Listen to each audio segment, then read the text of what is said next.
Sports Guys Top of Cable Radio Studios. This top 10 list came in from Coach Sean Ireland. He broke the film room for a couple weeks. He just had a little baby boy. So he's sitting around. He's got nothing else to do, changing diapers. He gave us the top 10 ideas. He came up with his idea first was top 10 things we hate most about ESPN. We tend to get on ESPN a little bit here. So I thought that maybe that was a little over the top. So I said, well, you know, who do you mean? He mentioned Berman, who we'll get to in a little bit, but I said, well, why don't we switch it to top 10 least favorite people in sports media? So it could be writers, it could be announcers, it could be sports talk radio, whatever. So I'm going to read you O's first. He sent me his, got little quotes next to him. We actually had a lot of differences, so it's pretty good. Number 10, he's got Herm Edwards. He was a 0 as a coach, so why would I listen to him? Now, I think Herm Edwards is actually pretty good. He's exciting as anything. I think he's pretty good. He wasn't a great coach, but he won some games for the Jets. He wasn't a terrible coach. I mean, I wouldn't say he's a 0 as a coach. I'm sure he did a lot better than whoever the Raiders coach was when he was coaching the Jets.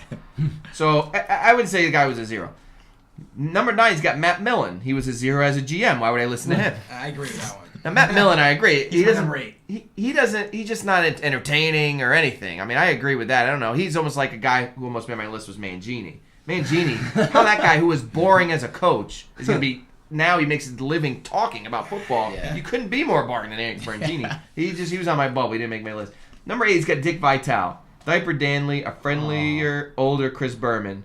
So he gets a pass from people. I still like Dick Vitale. Maybe I wouldn't like. Maybe because I really don't focus on college basketball towards the end of the year. Maybe towards end of this month into February I start watching. So maybe if you watch college basketball from November on, you better get sick of him. And I get he's got this shtick that kind of gets old, but I think it's genuine. I don't think it's an act. No. I think it's a genuine thing. He didn't make my list. Did he make anybody else's list? No, he's not on my list. I like Dick Vitale. Terry Bradshaw. He's got his number 6. I get it. He's not smart. So why is he on TV? No, I get that about him. He is like known as this like bumbling idiot guy, which I don't buy that act either. And we talked. Mike Golick is kind of the same way. Where Mike Golick is supposed to be the dumb one, and Mike. The guy went to Notre Dame. You're not dumb. Yeah. Don't give me that you're dumb. Like that's kind of like his little act. I don't think Terry Bradshaw's as dumb as he comes across. Nah. He's kind of this like But I agree. He didn't make my list, but I could see how you could dislike Terry Bradshaw. I mean that whole pregame thing. They just try to make each other laugh, and they're just laughing. Yeah, that's part entertainment, part information. That's their thing. You're right. Number 5, he's got Stuart Scott. He thinks he's cool. Hasn't been anything since they stopped letting him say booyah. Now, I'm not a Stuart Scott fan. I've never been a Stuart Scott fan. He's the worst. I think he is one of the worst. He didn't make one of my least favorites, though. But he is one of the worst. I think that he does think he's so cool. And I also saw that he's the highest paid guy on SportsCenter. He makes like $1.5 million a year just from SportsCenter. And That's obnoxious. That's obnoxious. Doing what he does. Yeah, Zub Mehenti, awesome. friend of the show, should be making much more than Stuart Scott. He's Zub Mehenti on ESPN News. You got to check him out. Friend of the show. He's been on the show a bunch of times now. He's working on ESPN News. He's fantastic. Highlight Express for Zub. That's where you can check him out. Highlight Express. He's fantastic. But I'm not going to willing to put Stuart Scott on one of my least favorites, but he's annoying. He thinks he's funny. He's not. Now, number 4 did make my list.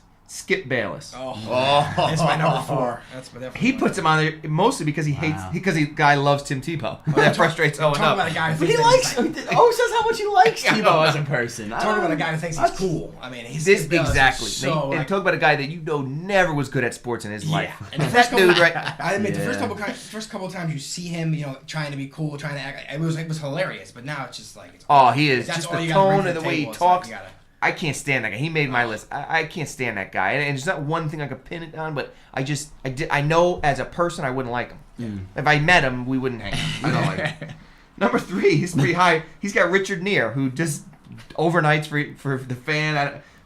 He'll do like Saturday mornings on the fan. Like he just kind of fills in when somebody's on vacation. Richard Neer fills in. I don't think he has a regular show. What does he got against a guy like that? Yeah, he doesn't not on enough to hate, right? He says doesn't watch sports, speaks in generics, no play-by-play dissection.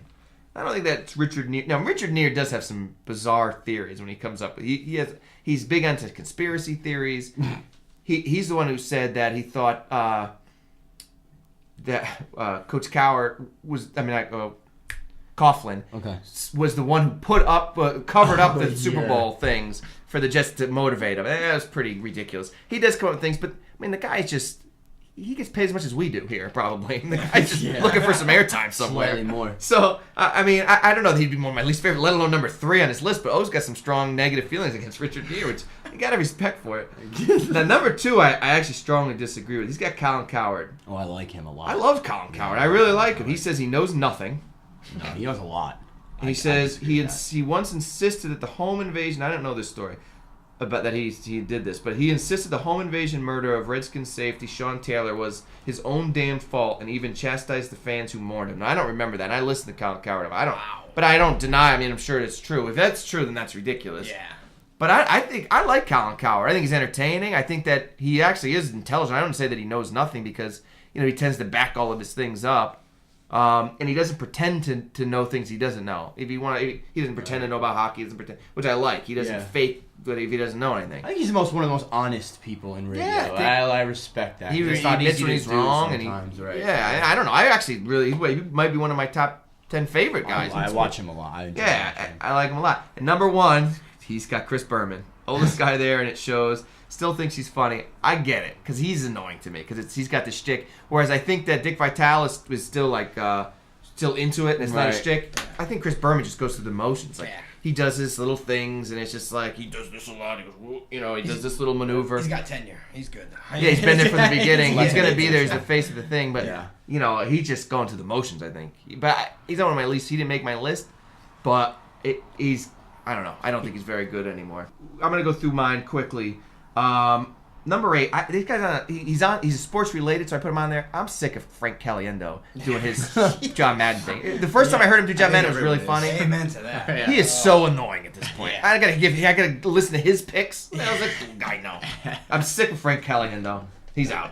I feel like you're crossing him off. Out of there. He just disappeared off the face of the earth. I got this. I got a couple writers on my list. I got Selena Roberts, who writes. She's the one that broke the story on A-Rod. And something about that whole thing just rubbed me the wrong way. She seems like one of those gotcha type people. Yeah. And now she writes a lot on the back page on Sports Illustrated, and it's always something negative. And I don't know. If I'm following sports as a way to escape from bad news and stuff, and she just wants to be like a TMZ type person. That's the sense I get. I could be wrong.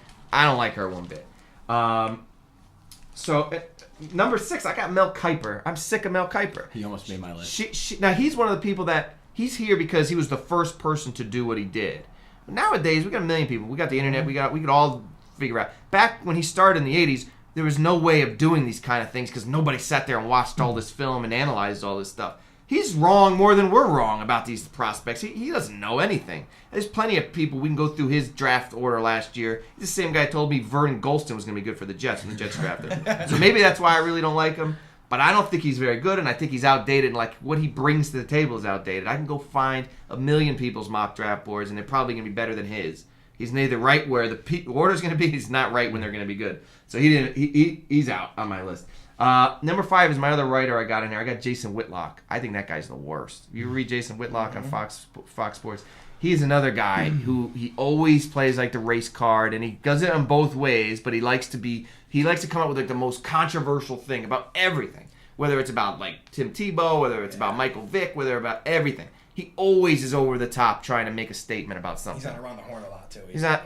I don't even read his articles, and he's always one of the guys. If you go to MSN, it's always Jason Whitlock's thing. It's always a pullout. Never read it. Number 4, I got Jim Rome. Never liked Jim Rome. I don't like the way he talks. I don't like his attitude. Skip Bayless times a million to me. That's my number 1. Jim Rome, and when he used to have radio show, people used to call in and everybody would try to impersonate him. The way he talks and he's all authoritative. He's a tool. He is a tool. And I can't stand that guy. And I can't believe that guy has a job. And he's got a job. I didn't even know he still had a show on. Yesterday I was homesick. I saw him. And he was on. He had some Rome is Burning. It's still on. That's been on for a while. Forever. I remember when it was on. It's still on at 4 o'clock. He's got the coveted 4 o'clock shift. And the way he enunciates, too, is so obnoxious. Exactly. He takes himself so seriously. He's reporting, the death of John Lennon, and you're like, dude, shut up. What about when Jim Ehret pulled him across the desk? You've ever seen that clip? Yeah, it's Chris Ehret. He called him Chris. I miss. Did have, and that's the thing he said. He's only relevant because he reached around and pulled him across the table. It was awesome. Yeah. I don't know how you come back from that. No, exactly. So he's my number 4. I'm glad he's number 1. Number 3, I got Brian Gumbel. Same guy, like same him, thing, yeah. only times a million. Like that show's actually pretty good because some of the stories they have are good. The HBO show, whatever it's Real Sports. But at the end of the show, when he just crosses his legs, and he takes his glasses off, and he talks, and he's always like writing something down. Like he's so condescending, and he thinks he's so much smarter than everybody in the world. And I don't like Brian Gumbel one bit. Number 2, sorry Yankee fans, I got Susan Waldman. She's on my list. The only She crossover doesn't so bring far.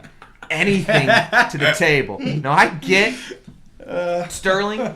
He's an entertaining guy. He's terrible at his job. You don't know what's going on during the game, but he's entertaining, and that's what he does. She doesn't bring anything to the table. She doesn't. She's a color commentator who doesn't particularly know a lot about baseball. no She's color. from Boston, too. She's from Boston. She doesn't know much about baseball. She she doesn't have like one of those voices that makes you. I mean, it's just like a piercing voice in your Oh, ear. that's so funny. And- Funny in a minute. She's eye candy. Well, that's what it is. Yeah. I mean, if it wasn't for her looks, I've never seen her. Ooh. I've never. You're lucky. Yeah. You're a lucky man. let's pull her up next to Rob Lowe. He is more She doesn't. attractive. I mean, she's got one of the most coveted jobs in all of sports.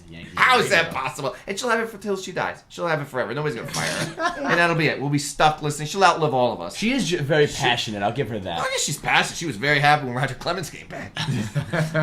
At number 1, WFAN, I got Mike Francesa. He's my least favorite, and he's so cocky, hangs up on everybody. He's never wrong, never admits when he's wrong, and he's not good without Mad Dog. And the only reason he still gets the greatest ratings is because he was there. He was there before everybody else. I mean, he was there since '89 or whatever, and he's got that coveted spot. And it's just like a habit. I still, when I get in my car to go home, I turn on the fan and listen to him. But he's horrible. He repeats himself over and over and over. I heard him say the phrase "pinned to the bench" no less than 10 times in a 2-minute span. When he's talking about, well, what they'll do is they'll just go no huddle and they'll just pin those defensive linemen to the bench. They'll just pin them to the bench, and they'll just pin them to the bench, and you're just like, shut up, Francis. Something else. He just fills time because I think he's not used to having his own show. He needs Mad Dog to save his ass. But he's my number 1. JT, we got 2 minutes left. We didn't have a lot of time. What do you got? I'll be quick. Number 10, Merrill Hodge. I think he's a moron. All he says is seal and alley. He's got a neck, boy. And his stupid knot in his tie. Man can tie it. Factor He can back. tie it, boy. There is no such thing as a factor back anymore, Merrill. The factor back died about 10 years ago, so stop saying He loves it. He loves it. Number 9, same as you, Susan Waldman. Number 8, Lou Holtz. Again, I understand why he's there. He's got that kind of Dick Vitale sort of slang for me on the college football side. I think he's a little senile. The only good thing is that him and Mark May really can't stand each other, and they constantly go at it, and I think that's a step. Yeah. Number 7, John Clayton. How that guy is reporting on the NFL is beyond me. And every once in a while, they screw up his hair and makeup, and you can see the little rat tail back there as well. He's got like a rat tail that's supposed to be some sort of... Look it up. It's like a legend. Look at the legend of the John Clayton like rat tail ponytail. I swear. No way. Yeah, look it up. They call him the professor just because he looks like a dork. Yeah. Like, he's only the professor because he looks He's like the Rudy. like a He's guy like from the Dr. Moreau. Like, he's like a weird looking like little creature. 5 foot nothing, 100 nothing. He's like the bizarro Rudy of the industry. Number 6, Keith Hernandez. Great player. I respect. One of my favorite guys. I respect the way he played the game, but he turns that whole Met broadcast into a shamble. He's eating popcorn, acting like a moron, Talking saying about dumb beer. things. He made one. I mean, I would love like to him. be his friend, but as a commentator, obnoxious. love Number 5, Rachel Nichols. I had I her. cannot stand the way she was comes my out of her second. break and goes, ESPN. She always says like these. Oh, look at it. You ever noticed nice- that? No, Oh, man. She I always don't says like like her. she closes her segments with like these little sentimental like things Yeah. about the team and our player. It's like just give us the report. Shut up. Plus, half the time she's like, I was texting with this player. I Yeah. think there's a little something Oh, going yeah, on yeah, there with yeah. her, too. I'm not a big fan of I'm not that. a huge fan. Number 4, Bill Simmons, a Red Sox fan, obnoxious, pompous guy from Massachusetts, enough said. Number 5, Mike Lupica. I think when I was used to watching sports reporters as a little kid, for some reason, I have some sort of aversion to him. I do not like him at all either. Coach Ireland had a hit on. He said, "You gotta have Mike Lupica." Oh, he's the worst. Number 2, Tim McCarver. I've never seen a catcher. It was a major league catcher miss so many calls in the middle of games. Oh, and I think that was a slider. No break at all to it. It was Oh, yeah, obviously- he does this. Oh, it's so obnoxious. Who was someone who was a catcher? Again, he's about 70 years old. I think he might be a little senile as well. He might be going. Yeah. Plus, him and Buck, that combination's bad. My number 1, Michael Kay. He's pompous, doesn't know anything about the game. He's always taking shots at the former major leaguers, and I love when he's on there with Paul O'Neill, because O'Neill just gives it right back to him. He's gotten a little bit better and realized his place, but talk about someone who was never good at sports as a kid. Michael K, number one. I mute the baseball. I mute the games as a Yankee fan. All right. Because I can't stand it. All right, we come back. We're going to see what we missed. Tony will give us some, and then we'll finish up with our 5 and 10. We're the Tri-State Sports guys. We'll be right back. Michael.